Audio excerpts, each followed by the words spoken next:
Hey there, thanks for picking up this embroidery wall hanging kit. It's a little bit like sewing, only you're not putting two pieces of fabric together. We're kind of decorating the surface of our fabric, and our fabric is burlap today. Let's find out how it works. This kit comes with a few different parts and pieces and tools. For the beginning, we're gonna need our hoop and these pages, these little tissue paper pages. I'm going to suggest you either put them in a little bowl or even a little tray so you can get at all the colors that you want. For this first step, we're going to color the background of our hoop and the burlap. I also brought out some water in a little cup, or maybe you have a little bowl that you could use. And you're gonna want a paper towel that can get wet, or even an old rag that can get wet. It might also be handy to have a spray bottle, but only if you have one. Also, a good idea to protect the work surface that you're working on. So if you're working on a table, you'll want to protect it with either a tray that you can work on. Maybe you can use a cookie sheet wrapped in the tin foil, or a big trash bag, or if you have a big party plastic tablecloth to protect your space. Hopefully you can use those over and over again as you're doing these projects. With this step, we're going to get our rag a little bit wet, and we're gonna get our work surface wet as well. So our canvas is gonna get wet. It's going to help these pages stick to our canvas, and that is what's going to color our canvas. So I'm constantly dipping and then smushing gently. I'm also getting the outside ring, the wood portion, wet as well, because I want to color that too. Now this is what I want to do. You get to make your own choices about which colors go where. Pretty good wet base. I'm going to choose one piece at a time to bring over to my canvas. I'm also going to have it wrap around the edges. Now this might not stay as easily as some of our other projects, so I'm also going to put water on the top. Sometimes the page might fold over, sometimes you might end up getting color transferred from your rag or towel onto the canvas. That's okay, it's all gonna blend together. So I'm gonna continue by placing the colored pieces one by one onto my canvas where I'd like them to land. If you have a handy spray bottle, that'll help too. I have to say that the water and rag method is more challenging than the spray bottle. So if you do have a spray bottle, I'm gonna recommend doing it that way. But if you don't, just be patient and make sure you hold down the tissue paper that you want to get wet so that it stays in place. Your fingers are gonna get a little bit messy. That's okay, we'll wash them. My canvas is now completely covered and completely saturated, or very wet. That way the colors will ooze onto my canvas. I'm going to let this dry naturally. That way the colors are very rich or very bright on my canvas, or as bright as they can be. I might even wait as long as it takes to have these individual pieces start to kind of blow up in the wind on their own. You'll notice I have some extra pages left over. Maybe you could think of another project with these ones. They work just the same way on maybe a piece of paper. If you have enough room on your workspace to continue to this next practice step, you're welcome to join me in learning how to thread a needle. So your kit has a fun plastic needle. This part is called an eye. The eye of the needle kind of looks like an eye. And that's where we're going to be putting a bit of the thread through. And I have a handy tip on how to do that, and you'll need a bit of recycled paper.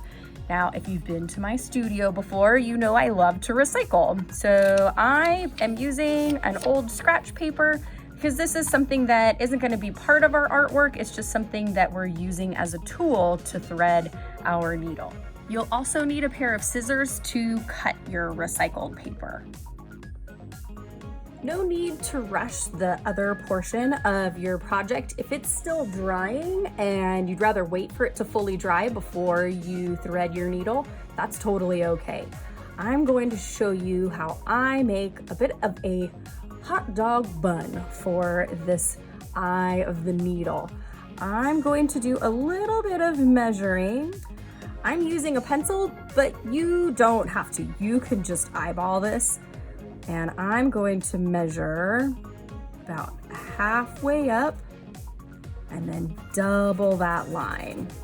So this is going to be the shorter end of the rectangle that I cut, and then I'm just gonna finish it all the way across. And I'm gonna cut where my lines are. This doesn't have to be exact, but it is good to practice your scissor cutting skills. So I mentioned a hot dog bun. I love to eat food and delicious things, so most of my examples revolve around food. We are going to fold this up. Oh, speaking of food, we're going to fold this in half the long way. So I have a now more narrow rectangle and a little hot dog bun slot in between. And the idea is to get this hot dog bun to go through the eye of the needle. If yours fits, awesome. You're totally like ready to go and get started with this one. If your page is maybe a little too long and it's not quite fitting when it's folded, you're gonna wanna trim it down. So you can always cut your page so that it's more narrow and will fit through the needle. I like to do a test run to make sure that I've got what I need. Next up, you're gonna want to get a piece of yarn. I'm going to choose this nice blue one. So in your bundle of yarn, you'll notice it was attached in the middle by a different color string. And I think it's easiest to hold that bundle center point and then just pull the yarn piece that you want. So now I have my blue yarn piece, my hot dog bun, and the needle. I'm going to first pretend that this end, or one of the ends, either one is good, of the yarn is my hot dog. And I'm going to put my hot dog inside that bun. So where the open fold is, I'm using my fingers to push down that hot dog into the bun. And if it hangs over a little bit, that's okay, but I tend to like to hide the hot dog inside the bun so it doesn't hang over. That's a whole lot of extra hot dog that won't have a nice bite of bun. Although we're not gonna eat this, that would be totally yucky. So I'm going to pinch the bun and the string together, and I'm going to pull the back end so that I hide the hot dog. I'm still pinching it. That way everything stays nice and secure inside the hot dog. And then, just like I did before when I was testing, I slide the paper in the eye of the needle and I pull the hot dog bun and hot dog all the way through, and nice! I now have a piece of yarn that is attached to the eye of the needle. So this is now one whole piece. I tend to like to pull my yarn a little bit towards the middle so that that hot dog end goes to the middle of your string. That way it doesn't come undone as you're working. This end, you're gonna wanna tie a double knot. If you aren't familiar with making knots, maybe this will be a great project to learn.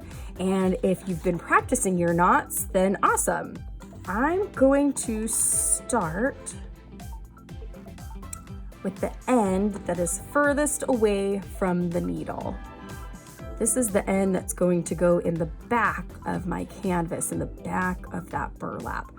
I'm going to hold two sides and twist this piece around so that I make a bit of a circle here. The end is over the long yarn piece. So I've got a short yarn piece over a longer yarn end.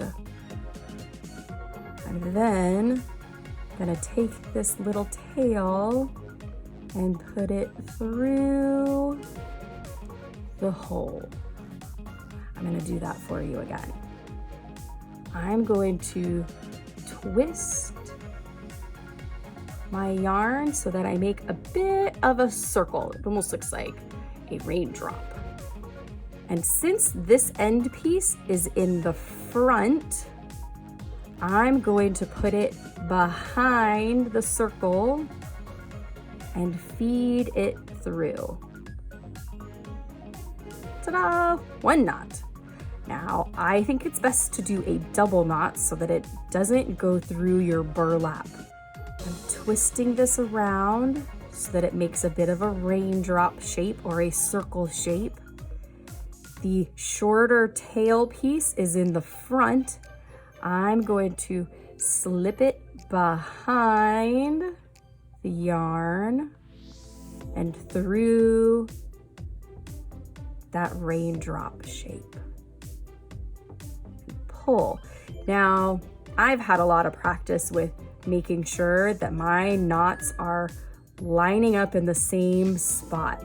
If you end up having two knots that are not near each other, that's okay. Just keep practicing, and a triple knot isn't a bad thing. I suggest practicing this over and over again. Just like all things that you learn, it takes a bit of practice before you can perfect it. And if you need a bit of grown-up help, that's okay too. Remember to save your hot dog bun paper, because every time you change your yarn, you're gonna need to do the same technique to get the yarn into the eye of the needle. I have this one threaded and ready to go for when my canvas is all nice and dry. The papers are just about completely dry, and they've even started to fall off. So I'm gonna help remove them and actually put them in a little container, because maybe I can think of a project to do with those later.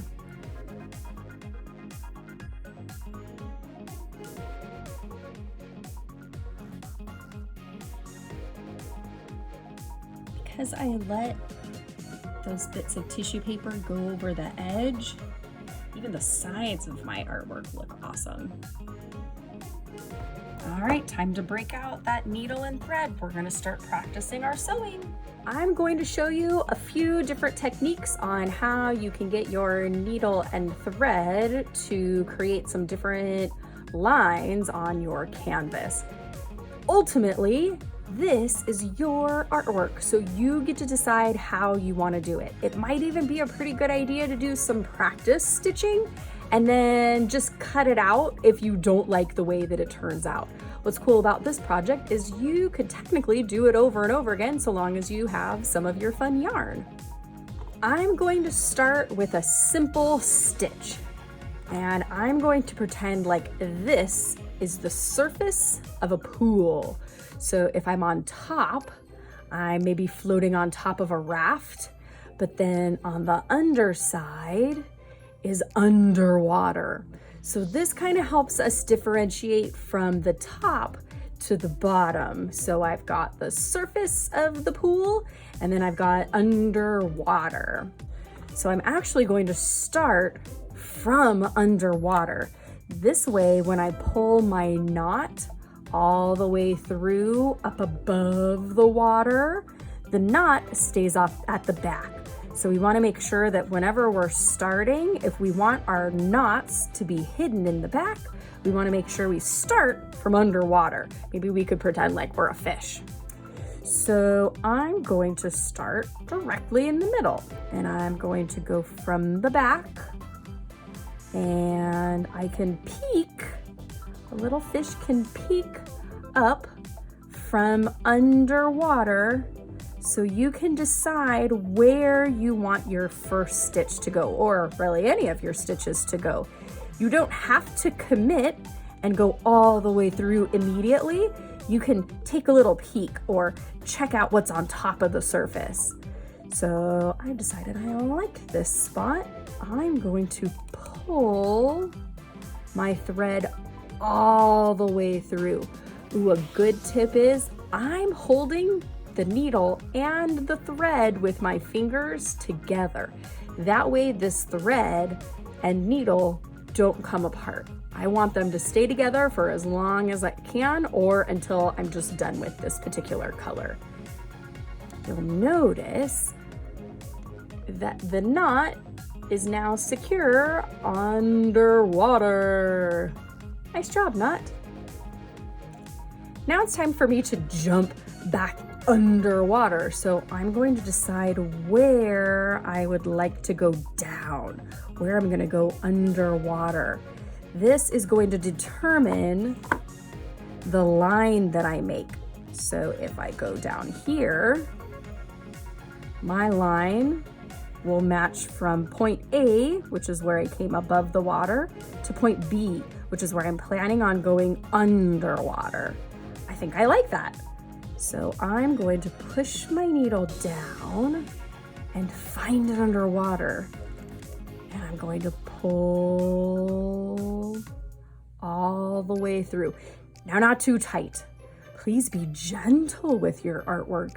If you pull too tight, some of your stitches might start to pull the burlap and you'll get really big holes. So my suggestion is to be gentle and pull just hard enough for all of the string to be flush or flat against the surface of the burlap.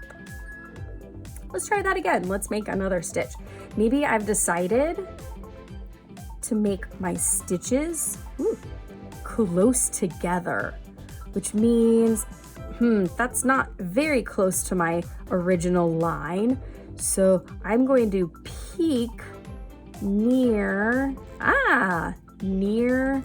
my first stitch. And I'm going to come all the way through. It's always a good idea to check on the back to make sure that that yarn isn't getting tangled, and making sure it's nice and flat against the burlap.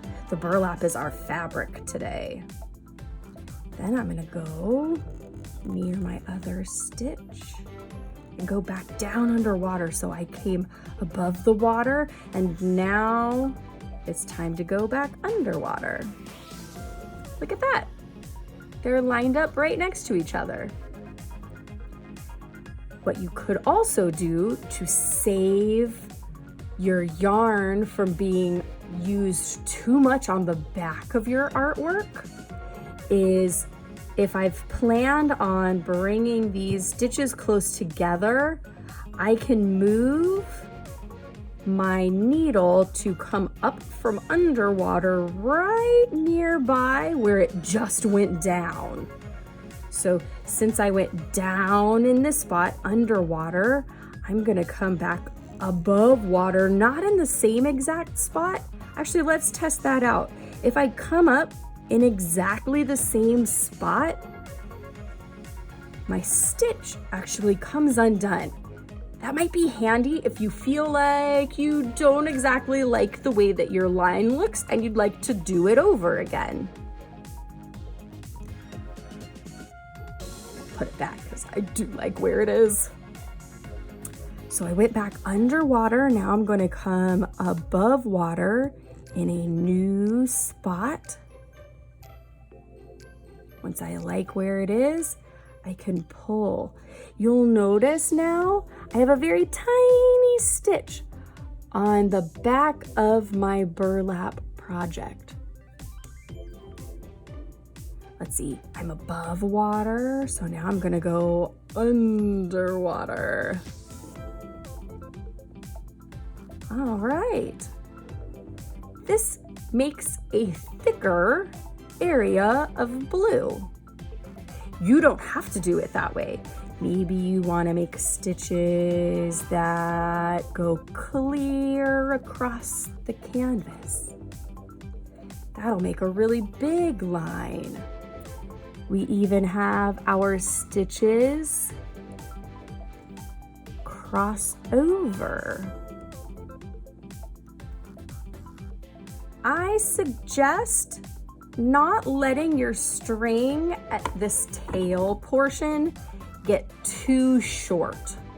Otherwise, it's very easy for the needle to be disconnected from the yarn or come right off. And ideally, we want these to stay together while we're working. So I'm probably going to make maybe one more stitch above water and then underwater. Ooh, you'll see I have a bit of a tangle here, which makes it hard for me to pull from the back side. My suggestion is to use your fingers and help move this piece so that you don't stretch your canvas, so that you don't make those big holes in your canvas. Now this looks to be about as short as I'd like it to be. So I actually removed my needle and I'm going to make a knot just like I did on this side, but now I'm going to make a knot on the back of my canvas so that these stitches stay where they're at. Again, this takes some practice, and if you need a grown-up's help, that's totally okay. So I'm twisting this so that it makes a bit of a circle or a loop, and then I'm going to go through that circle or loop that I made. Here's where my pointer finger is going to be handy in actually squishing this knot down into place. So I am pushing down, not too hard, pushing down on the string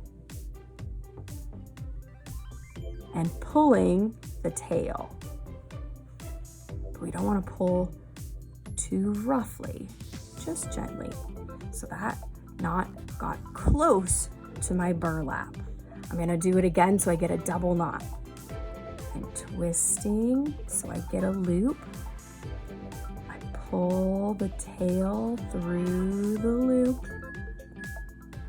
And then I kind of hold down into place. You'll notice I keep moving my fingers around to help adjust where I want this knot to go. This is gonna take lots of practicing. That's why we have lots of yarn to try this out with. I'm gonna use my scissors to trim the tail. It's kind of long right now, and if I flip it over, you might see part of this tail. And because I don't particularly want that to happen, I'm gonna give it a little trim. Maybe that could be your intention. Maybe you have an idea for that plan. I'm gonna save that, you know me, for another project. All right, I've got a few stitches here already. I'm gonna choose some more colors, make some more stitches, and see how it goes. I have a new piece of yarn on my needle. I used my handy dandy hot dog bun to get that on there. And I've decided to take out some of these beads because I thought maybe I'd like to embellish or decorate this next piece of string. I'm going to pull this through, choose a bead, and slide it through. You might have to work at getting it over the eye, but be gentle, it will go through.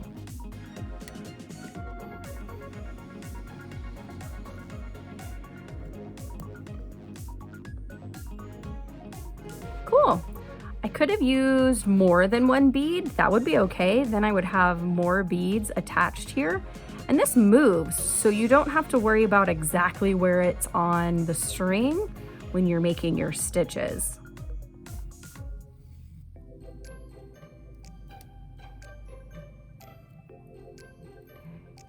You don't have to use all of your yarn to be done with it. I've just decided this is the amount of yarn that I'd like to use. So I can take my needle off, slide it gently, and then make those knots again on the back. Okay, I've got my knot secured. I'm cutting this not super close to the knot either.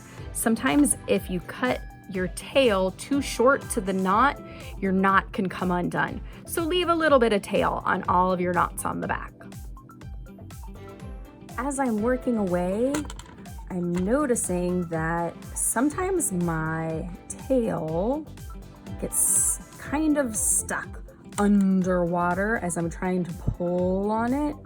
So make sure you're shortening your tail, or the tail that is beyond your the eye of your needle as you go. This kind of project is all about experimenting and trying your hardest and being patient with it. Maybe this takes a couple of tries. Maybe you do some colors one day and you come back to it another day with fresh eyes to see if you'd like to do anything different or add on to it.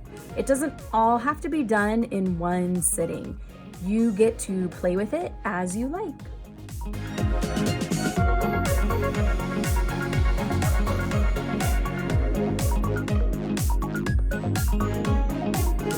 I wanted to show you the back side of my artwork. This doesn't have to look as nice as the front. This is just where my strings have gone underwater. But what matters is where the stitches or where the string is above the surface of the water or above your canvas. I've decided to do a bit of a dream catcher technique and have some tassels that are hanging down from the bottom of my hoop. I chose actually 4 different yarns, and I'm going to put them all in the hot dog bun. And then slide that hot dog through the eye of the needle. Now I have 4 pieces of yarn all on one needle. I don't want to tie a knot at the bottom of it because I want it to be loose. I'm simply going to find out where the top is of my artwork. I'm going to use this as the hanging device for my hoop. So I could put a nail in the wall and hang it right up. Since this is the top of my artwork, I'm going to move towards the bottom of my artwork and pull these 4 strands through. I don't want to pull them all the way through. I want them to be like half and half, half on the back and half in the front, which means I can remove the needle and try and line these up. I'm then gonna tie a knot at the bottom with all of these pieces together. So I've bundled them all up together. So now I have 8 strings, 4 on the front and 4 on the back. I'm going to make a loop, so make that teardrop shape. And since I'm coming from the back, I'm going to go through the front of the loop and come all the way through. And then I'm going to leave my knot kind of loose. It makes it look like a bigger knot than it is. Now I have this really awesome tassel at the bottom of my hoop. I could decide to do individual strands. Maybe that's what you want to do. You want to do individual strands all along so that they're hanging nicely down below like fringe. Or you could do maybe 3 different bundles with your yarn. You get to decide. This is your artwork. Thank you so much for being so very patient with this one. It takes a lot of practicing to do these stitches. I hope you had a whole lot of fun. And you know what? You don't have to be done. Maybe you're just done for today and you'd like to continue another day. You could hang it up on your wall even and still go back to it. That's what's really cool about your own artwork. You get to decide when you're done.